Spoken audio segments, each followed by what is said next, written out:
आपण पाहत आहात लोकसमीक्षा न्यूज नेटवर्क आणि या आहेत आजच्या सुपरफास्ट न्यूज। या बातमीपत्राचे प्रायोजक आहेत नंदिनी कलेक्शन, फक्त महिलांचे परिपूर्ण दालन, माऊली निवास, कल्याण मंडपमच्या बाजूस, यशोधन नगर, परभणी। नमस्कार, मी प्रभू दिपके लोकसमीक्षा न्यूज नेटवर्क मध्ये आपलं स्वागत करतो। आपण पाहत आहात परभणीचं एकमेव बातमीपत्र Loksamiksha superfast. Red Apple exclusive MIDC परिसर, परभणी। मुदगल उच्च पातळी बंधारा आज 97% क्षमतेने भरला असून धरणाच्या पाणलोट क्षेत्रात चालू असलेल्या सततच्या पावसामुळे प्रकल्पाच्या पाणी पातळीत वाढ होतीये। त्यामुळे बंधाऱ्यात येणाऱ्या पाण्याची आवक लक्षात घेता मुदगल बंधाऱ्याचे 2 दरवाजे उघडण्यात आले असून 498 क्युसेक्सने तर पूर्णा नदीपात्रात 49.60 क्युसेक्सने विसर्ग सोडण्यात आला आहे। मुदगल उच्च पातळी बंधाऱ्याला खालच्या बाजूला असणाऱ्या सर्व गावांमधील नागरिकांच्या मालमत्तेचं, जीविताचं तसंच पशुधनाचं, वीटभट्टी साहित्य व इतर कोणती हानी होणार नाही यासाठी प्रशासकीय स्तरावरून नदीकाठच्या गावांना सतर्क राहण्याच्या सूचना देण्यात आल्या आहेत। मध्यम प्रकल्प असलेलं मासोळी हे धरण 2022 आणि 2023 यावर्षी भरलेलं नव्हतं आणि या 2 वर्षाच्या कालखंडानंतर 2024 मध्ये आज प्रथमच धरण 100% भरून ओव्हरफ्लो झालेलं आहे। एकूण 24 दशलक्ष घनमीटर क्षमता असलेलं हे धरण आज पूर्णपणे भरलेलं आहे। धरण मागील 2 वर्षी भरलं नसल्यामुळे गंगाखेड शहर व तालुक्यातील जवळपास 15 गावांचा पाणी पुरवठ्याचा प्रश्न निर्माण झाला होता। धरण 100% भरलं असल्यामुळे यावर्षी ग्रामीण भागासह शहरातील पाणी पुरवठ्याचा प्रश्न येणार आहे। धरण ओव्हरफ्लो झाल्यामुळे व सलग पुढील 3 दिवस अतिवृष्टीचा इशारा असल्यामुळे तालुक्यातील या नदीच्या काठी असलेली जवळपास 5-6 गावं जसे की वागलगाव, निसाद, कोरडगाव, निरळद, नरळद आणि गोपा या गावांच्या नागरिकांना सुरक्षिततेसाठी सूचना देण्यात आलेल्या आहेत। तसेच गंगाखेड, पूर्णा आणि पालम या तिन्ही तालुक्यातील सर्व यंत्रणा सज्ज ठेवण्यात आलेली आहे। कुठलीही अप्रिय घटना घडणार नाही यासाठी यंत्रणा सज्ज आहे।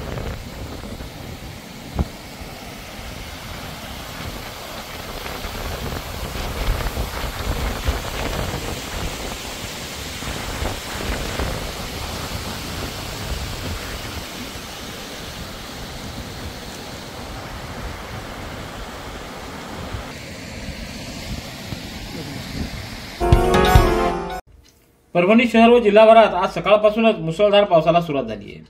जिल्हाभरात आज सूर्यदर्शन झालेलं नाही।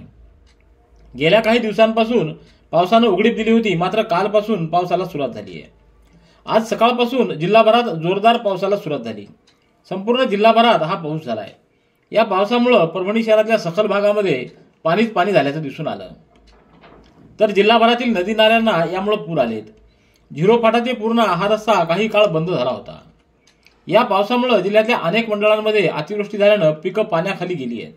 त्यामुळे शेतकऱ्यांचं मोठं नुकसान झाल्याचं दिसून आलंय।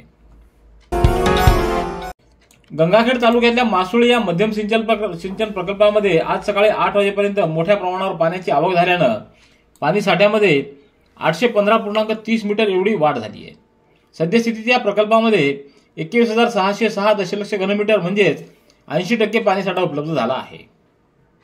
नदीच्या वरच्या भागातून पाण्याची आवक सुरूच आहे। त्यामुळे तुडुंब भरलेल्या प्रकल्पातून कोणत्याही क्षणी धरणाच्या खालील नदीपात्रात पाण्याचा विसर्ग केला जाईल अशी माहिती जलसंचन विभागाच्या वतीने देण्यात आली आहे। तर महसूल प्रशासनानं नदीपात्रावरील इसाद, कौडगाव, माळीसगाव, गोपा, वागलगाव या गावच्या ग्रामस्थांना सतर्क राहण्याचा इशारा दिला आहे। गुडघे दुखत आहेत? आता काळजी नको। आयुर्वेदिक उपचाराने गुडघ्यावर उपचार करा आणि जगा आनंदी आयुष्य। बालाजी आयुर्वेदिक निसर्गोपचार केंद्र, तलाठी कार्यालयाच्या पाठीमागे, वसमत रोड, परभणी। संपर्क डॉक्टर गोविंद कामटे, मोबाईल क्रमांक 9923300914। गंगाखेड इथे एका 14 वर्षीय अल्पवयीन मुलीवर लॉजवर नेऊन अत्याचार करणाऱ्या तरुणाला न्यायालयानं 3 सप्टेंबरपर्यंत पोलीस कोठडी सुनावली आहे। या प्रकरणाची चौकशी करून लॉज चालक व मालक यांच्यावर कारवाई करण्याची मागणी नागरिकांमधून करण्यात आली आहे। शिक्षणासाठी तालुक्यातून शहरात येत असलेल्या एका 9वीतील अल्पवयीन मुलीसोबत गंगाखेड शहरातल्या श्याम लेवडे यानं जवळीक साधत 30 ऑगस्ट रोजी ही मुलगी शिकवणीवरून गावाकडे जात असताना तिला बस स्थानकासमोरील लॉजमध्ये नेऊन चॉकलेट खायला देऊन तिच्यावर अत्याचार केला। या प्रकरणी गंगाखेड पोलिसात गुन्हा नोंदवण्यात आलाय। परभणी तालुक्यातल्या मांगणगाव इथं काल रात्रीपासून जोरदार पाऊस सुरू आहे। या पावसाचं पाणी गावातल्या घरांमध्ये शिरलंय। नाल्या तुंबल्यामुळे हे पाणी शिरल्याचं सांगण्यात आलंय। गावात नुकत्याच झालेल्या ग्रामसभेमध्ये नालीचा विषय प्रोसिडिंगवर घेण्यात आला, मात्र ग्रामपंचायतीनं याकडे दुर्लक्ष केल्यानं आज झालेल्या पावसानं हे पाणी घरांमध्ये शिरलंय।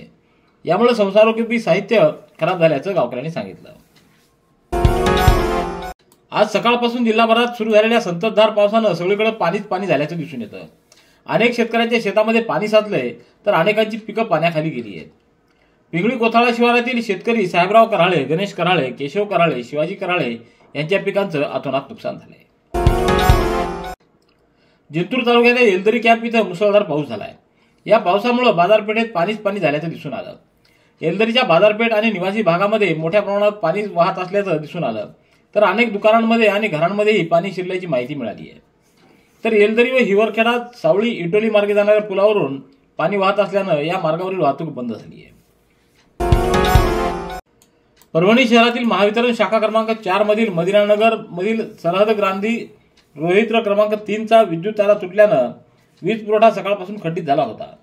या तारा तुटल्यामुळे वीज प्रवाह सुरू राहिल्यानं काही दुर्दैवी घटना घडू नये म्हणून तात्काळ महावितरण कंपनीच्या संबंधितांना कळवण्यात आल्यानंतर वीज कर्मचाऱ्यांनी भर पावसामध्ये वीज पुरवठा बंद करून तुटलेल्या तारांच्या दुरुस्तीसाठी तारेवरची कसरत केली आणि वीज पुरवठा सुरळीत केला।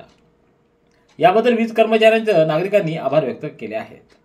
Red Apple furniture, smart furniture for smart people, exclusive Parbhani शहरातील भव्य शोरूम रेड ॲपल एक्सक्लुझिव्ह, भारतातील स्मार्ट फर्निचर ब्रँड आता आपल्या परभणी शहरामध्ये। हो, आता आपल्या परभणी शहरामध्ये। या अंतर्गत ऑफिस, बेडरूम, डायनिंग, लिव्हिंग इत्यादी प्रकारचे फर्निचर आपणास मिळेल। Bedroom set, bed, dressing table, sofa set, कपाट, डायनिंग टेबल, टीपॉय आणि स्टील फर्निचर इत्यादी सर्व प्रकारचे फर्निचर तेही आकर्षक किमतीमध्ये उपलब्ध आहे। एक वेळ अवश्य भेट द्या। रेड ॲपल फर्निचर, MIDC परिसर, भारतीय स्टेट बँकेच्या जवळ, परभणी। गंगाखेड तालुक्यातल्या महातपुरी महसूल मंडळामध्ये 2 दिवसाच्या उघडीपीनंतर 30 ऑगस्ट पासून संततधार पावसा सुरू झालाय। यामुळे धारासूर येथील शेत शिवारामध्ये पाणीच पाणी झाल्याचं दिसून आलं।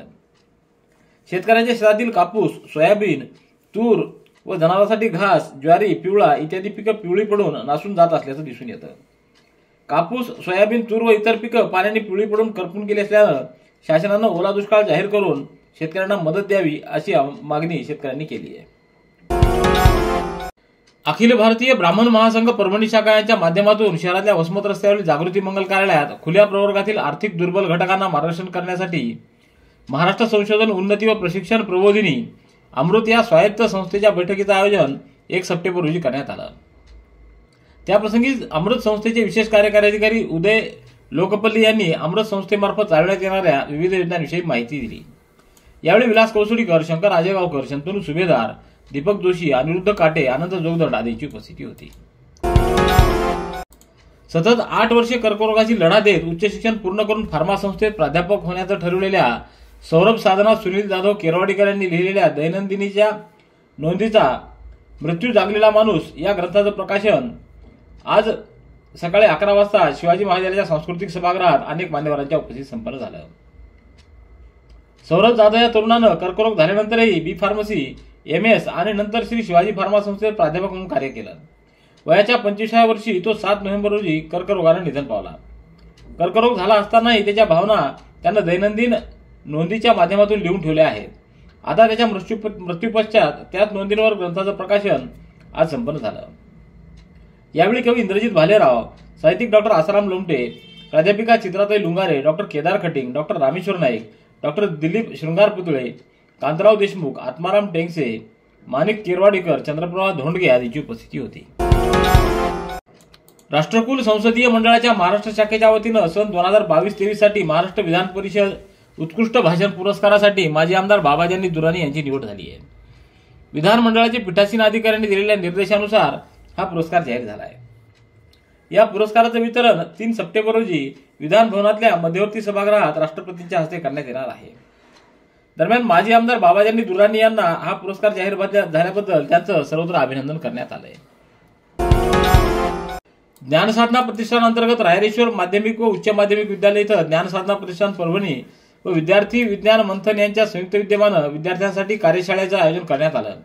याप्रसंगी कार्यक्रमाचे अध्यक्ष म्हणून शिवसाम सोनटक्के तर प्रमुख मार्गदर्शक म्हणून विद्यार्थी विज्ञान मंथनचे राष्ट्रीय समन्वयक डॉक्टर मयुरी दत्त, विद्यार्थी विज्ञान मंथनचे राज्य समन्वयक अमोल कुंभारकर यांच्यासह सुधीर सोनूणकर, अमरसिंह कछवे, प्राध्यापक किरण सोनटक्के, प्राचार्य शीतल सोनटक्के यांची उपस्थिती होती।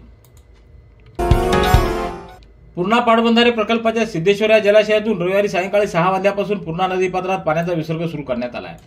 पूर्णा नदीच्या पात्रावरील सिद्धेश्वर जलाशयात रविवारी सायंकाळपर्यंत 241.408 दशलक्ष घनमीटर पाणीसाठा उपलब्ध झाला।